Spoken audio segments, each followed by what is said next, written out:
Welcome to this week's episode of Two Angry Men, where Mark and Harvey discuss Gavin Newsom's lawsuit against Fox and the end of the Diddy trial. Forget about Donald Trump. Why did Fox News edit out the words a day ago? I'm asking that as the judge. I don't know, but they made a choice for time.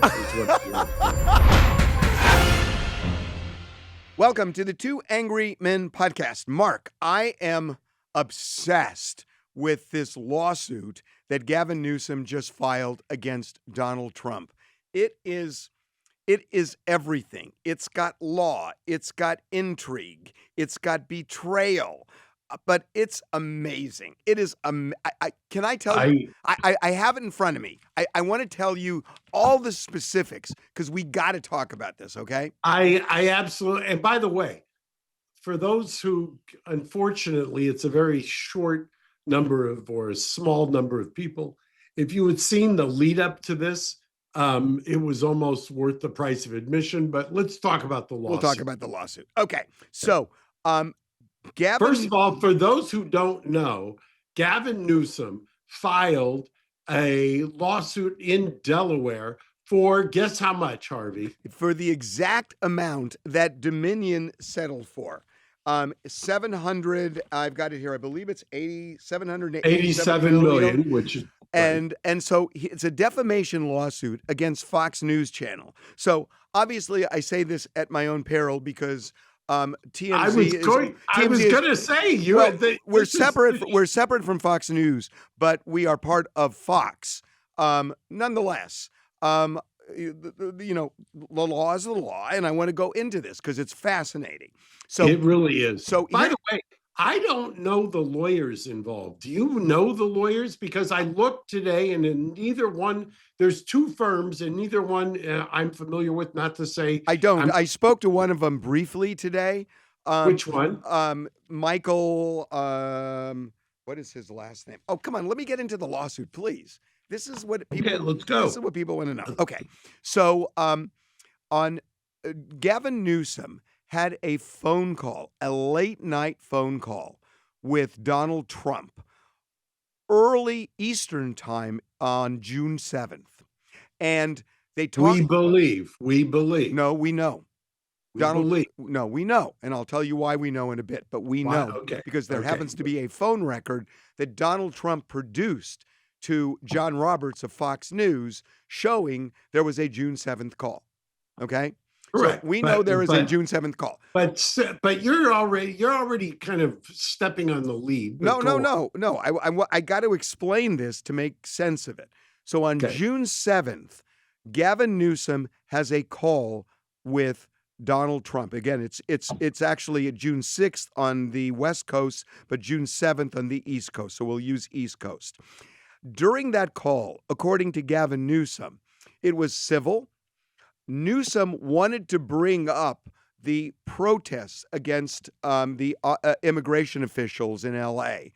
At the time, on June 7th, there hadn't been disturbances. Those disturbances occurred beginning June 8th, the next day. But there were protests, and there was a lot of anger over what immigration officials were doing. So they have a 20-minute call. According to Newsom, he wanted to bring up some of the immigration issues, but Trump was deflecting it, he says, and talking about other things. But he says it was a civil call. Then on the 8th and the 9th. Can we point out the fact that these two gentlemen do have... They hate each other. Yes, and the former wife of Gavin Newsom, Kimberly Guilfoyle, who I have known since she was a very able deputy DA in LA County before she kind of went on to marry the... I think she was actually San Francisco County because she came down here for the Pitbull case. She did come down for the Pitbull case, but before San Francisco, she was a deputy before that, right? Okay. In the Inglewood Municipal Court, and I had cases against her. So they were married, they got divorced. She ended up engaged to Donald Trump Jr., and they broke off the engagement, and now she's an ambassador. And just fun fact, she's now the ambassador to Greece. Yeah. So So June 7th, they have this call. On June 10th, Donald Trump is in the Oval Office, and a reporter asks him, when was the last time you spoke to Gavin Newsom? Donald Trump says a day ago, meaning June 9th. And he has some harsh words. He says, basically, you're doing a bad job. There's going to be death, or there's going to be a likelihood of death, something like that. And By the way, so far you're doing a wonderful job of laying it out, but just so I can stick a pin in it, because I'm going to come back and talk about this. He says, President Trump says a day ago, and that becomes important. huge. It's everything. Yeah.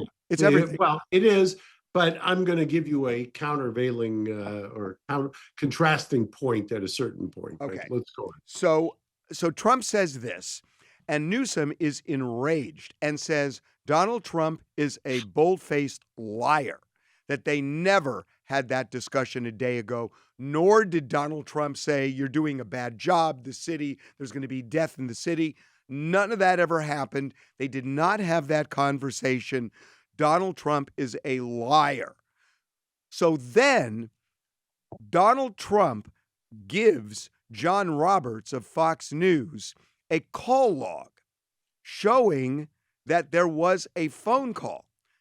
The problem with the call log is that it says June 7th. It doesn't say June 9th. And again, the reason these dates are so important is that the disturbances didn't occur until after the actual phone call on June 7th. So Donald Trump wouldn't have talked about any of that because it hadn't happened yet. So yeah, but see, this is where I'm going to push back a little bit. Number one, it's a day ago. Well, you're the president of the United States. And by the way, you and I, interestingly enough, were arguing about something completely related. Actually a domestic violence temporary restraining order against Levin, which was issued on me. And yeah, Levin, meaning Harvey Levin, that was issued on me by a family member that I couldn't talk to you. And if you had asked me, I might have said that happened a day ago or 2 days ago. I mean, that to me, that seems to be, that can't be the crux. Well, here's the thing. Here's the thing. It doesn't really matter as to Donald Trump because it matters as to Fox News. So let me just play. Let me play. Yes, please do. This is what happened in the Oval Office on June 10th. Mr. President, when is the last time you spoke with Governor Newsom? A day ago.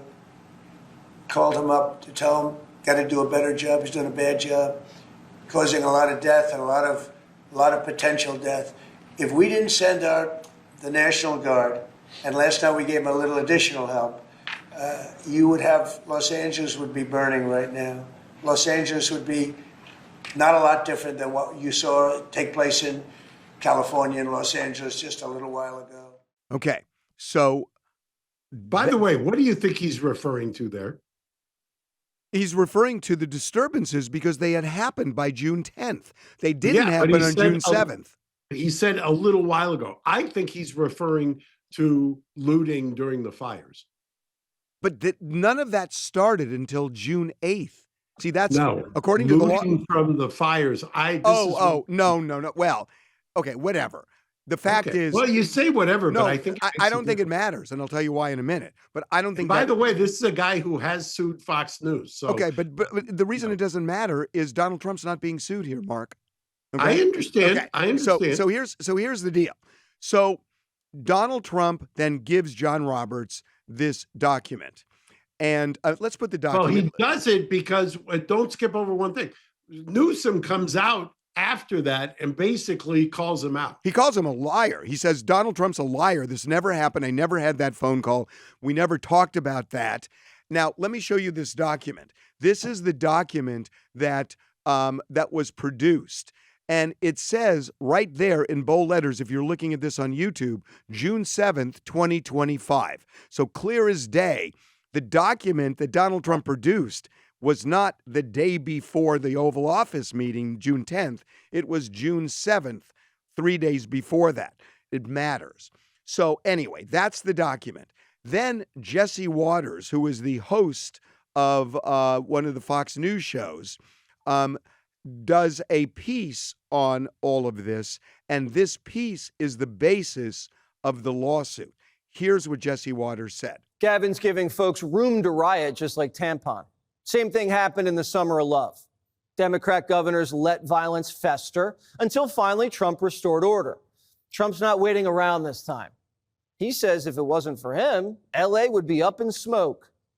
Called him up to tell him, got to do a better job. He's doing a bad job, causing a lot of death and a lot of potential death.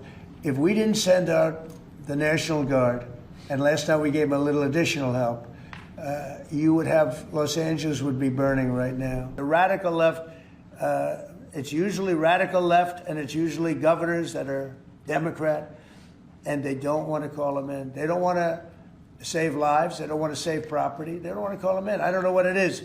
Newsom responded, and he said there wasn't a phone call. He said Trump never called him, not even a voicemail, he said.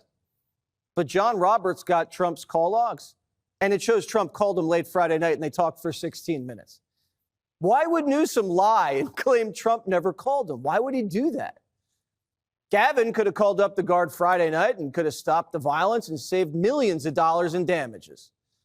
But we're now on our 5th day of mayhem, and Newsom suing Trump to send the Guard home. So here's what the lawsuit is about. That when you look at the Fox story that Jesse Waters did, according to Newsom, and what you just saw, they edited out the words "a day ago." So it makes it look like, yeah, Newsom did have the phone call. They put June 7th up, but the day ago becomes very relevant because of the time frame here when the riots or when the disturbances started. So by editing out the words "a day ago," what Newsom is saying is they made it look like Donald Trump actually did have a phone call that Gavin Newsom denied having, whereas the reality is Gavin Newsom did have that call, just not the day before Donald Trump said it happened. So that's why they're suing. He's suing Fox because he's saying Fox News called him a liar and knew it wasn't true, and they edited out the words "a day ago" to make their case. And I think this, I hate to say it, but I think this lawsuit is dead on arrival.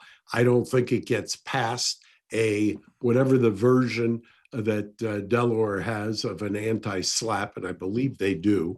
And an anti-SLAPP, for those who don't know, is you basically will say, or they will say, Fox News is going to say, no, this is part of reporting, that the one day doesn't make a difference, that the fact is he was denying a phone call. They put up the date of the phone call, and that's good enough. So let me ask you something about that. With an anti-SLAPP, you draw a line if there's intentional malice, if there's malice, right? Correct. I mean, the traditional New York Times versus Sullivan, you've got to show it. Fox News, I think, has got an issue there, but I'm putting that aside because I don't think you can. I don't think you can. I mean, look, I'm not gonna argue one side or the other, but Fox News, just so you know, I want to say this: Fox News did give us a statement, and they said that Gavin Newsom is trying to suppress free speech, that they will vigorously defend this, and they are standing by what they said. So I want to make that very clear. Fox News is adamant that there is no basis for this lawsuit, as you said. Well, one of the things that the calculations that lawyers do when they're suing, whether it's Fox News or whether it's the New York Times, Brian Friedman did in Baldoni, me with LA Times or various other things, you always have to worry about navigating the anti-SLAPP, because the anti-SLAPP statute has been expanded at this point, I think, basically beyond recognition. Anti-SLAPP was originally designed to basically help people in a developer context. It was originally where people were petitioning in their communities, and they were saying, look, the large developers are trying to beat us down and not letting us and they're suing us into oblivion when we complain about these developments that are happening. It's now been expanded to the point where it's almost unrecognizable. And that's one of the reasons that you find these lawsuits not gaining a lot of traction. Having said that, at the same time, Donald Trump has gained a lot of traction in these lawsuits because he has the ability to cripple some of these people, whether it's, you know this, Harvey, the Paramount merger.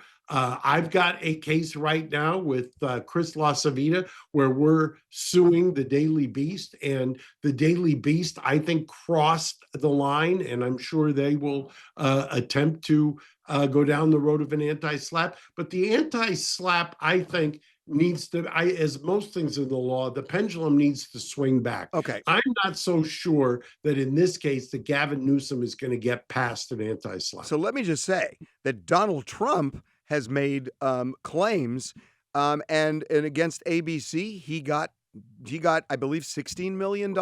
Yeah, 15 or 16 million dollars. I believe with CBS there was a tentative settlement of 10 million. So he has settled cases exactly like this. Just the shoe, it's not really on the other foot because Trump's not being sued. But let me just play the game with you for a second. Suppose I'm the judge, okay? And you're representing Fox News, okay? And maybe you're trying to get this thing knocked down on anti-SLAPP, okay?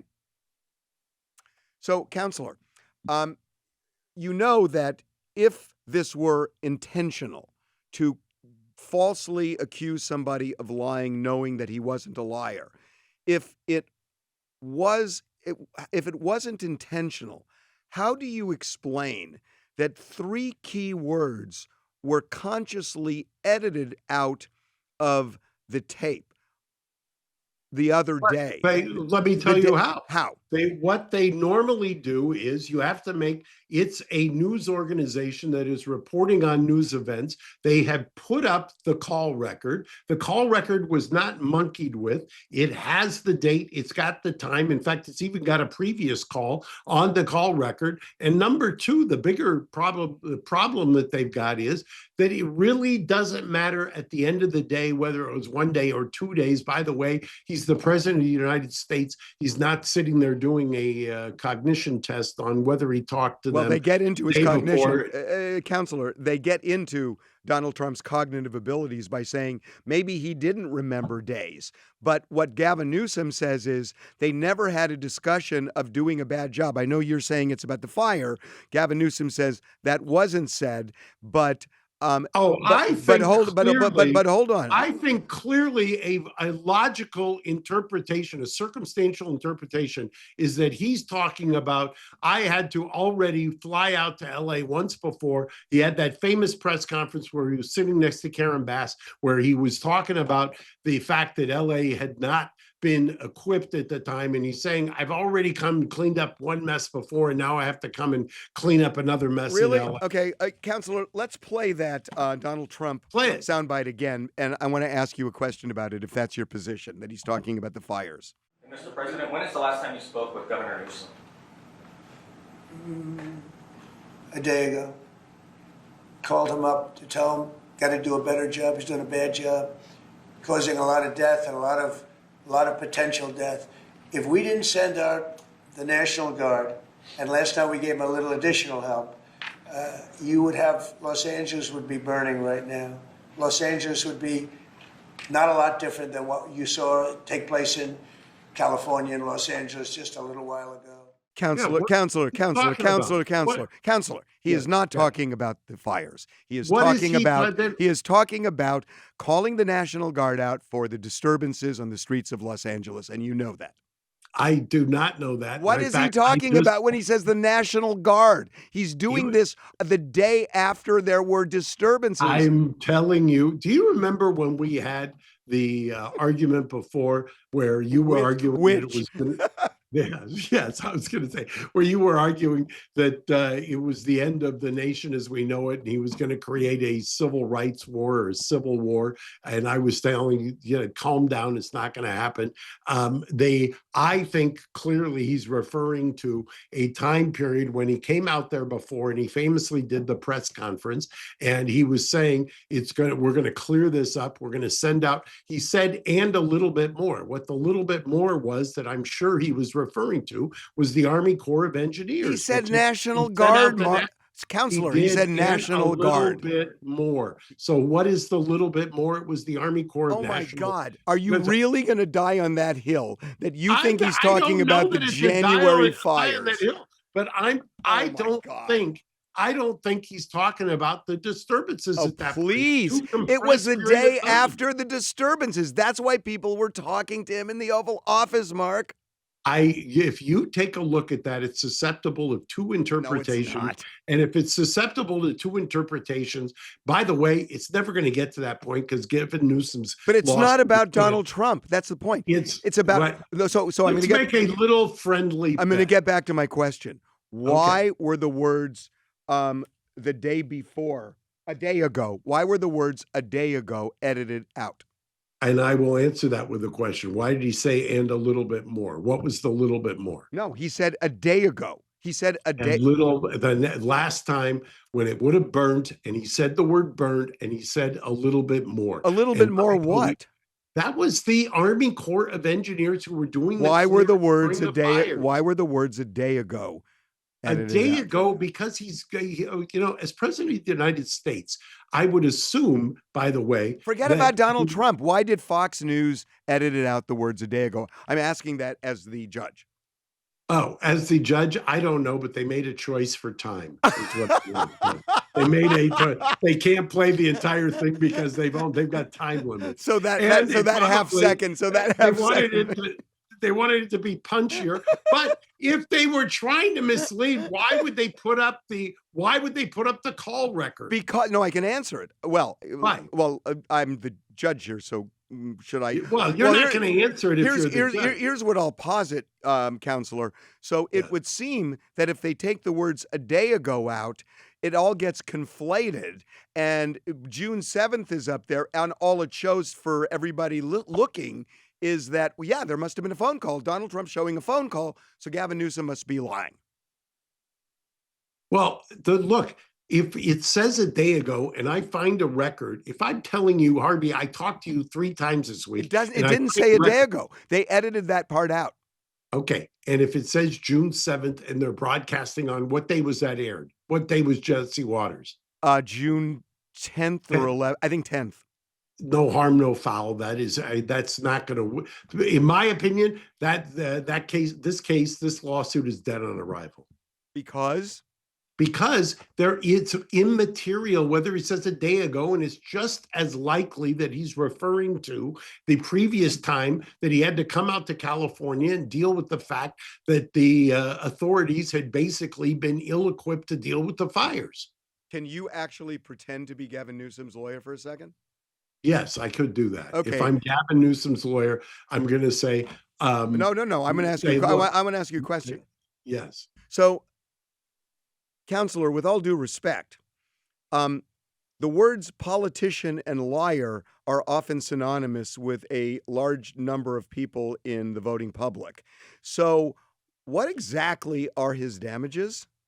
Because people have called him that for various other things. I'm not saying he is or isn't, but the word liar seems to be white noise in politics. So how is he suing for $787 million for a term that is thrown around very casually in the political arena?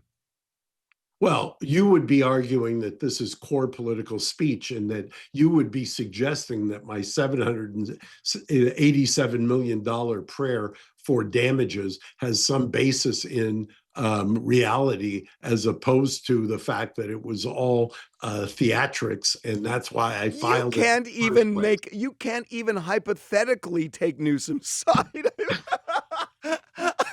I This is Because the unbelievable. whole thing is theatrics. It's a joke. I I'm asked you to fucking- just take a side for a second. Because Oh. contrary to what many people say, sometimes there are positions that I'm not going to take just because for argument's sake.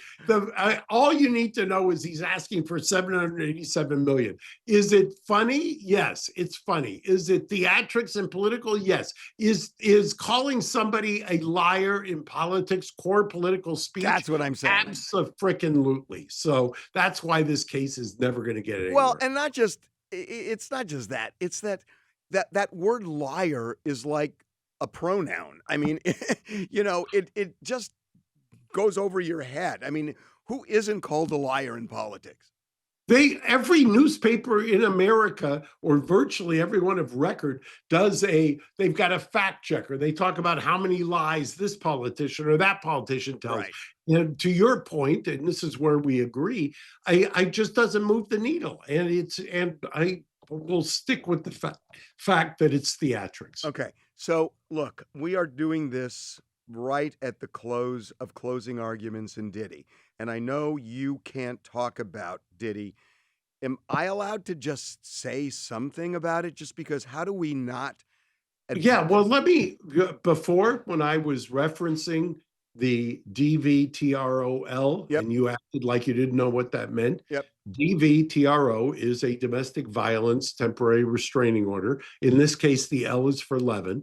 And I was told under no uncertain terms that a woman that I lived with had said that I could not talk to Harvey Levin. And did I not abide by that DVTRO for at least 96 hours this week?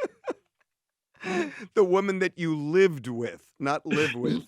Yes, Not your exactly. wife. Exactly. I'm talking about the co-counsel on the case who I'm subject to the friends and family gag order, but that does not mean How does that your daughter? I can't. How does your daughter have that kind of control over you? Well, do you want to tell our viewers that? No, we shouldn't. I don't think we should. You have called me.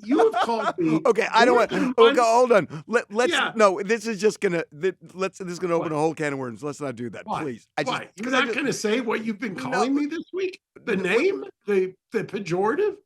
Okay, I called you a bitch. A little bitch. Yeah. Call me call me a little bitch repeatedly this week. That became, hey, little bitch, answer the phone. I mean, I've got the messages. Hey, you little bitch. I mean, you know how many times I heard that this week? Anyway, I want to hear your comment.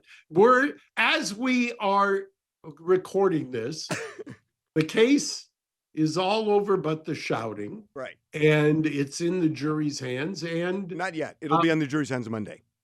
correct. And well, as we're recording this, it's right there on the precipice. Right. And I want to hear your comment. I'm not going to engage, but you can. Okay. I mean, just briefly. So what really struck me is, the closing arguments are everything in these cases because you have all this disparate, this disparate information about racketeering and sex trafficking and all these things, arson and kidnapping and burglary and fights and whatnot. And the job of the prosecutor at the end of the case is to put it all together and tell a powerful story. And the story they told was that Diddy acted as a king and over his fiefdom, and he had his servants going out and committing various criminal acts that all kind of aligned with the racketeering of his life. They didn't look at him as a racketeer of drugs or being a hitman or anything like that. It was really the racketeer of his life. And the prosecution was saying, all you have to do is show two elements. You could show kidnapping, for example, and arson. Well, that's enough to convict him.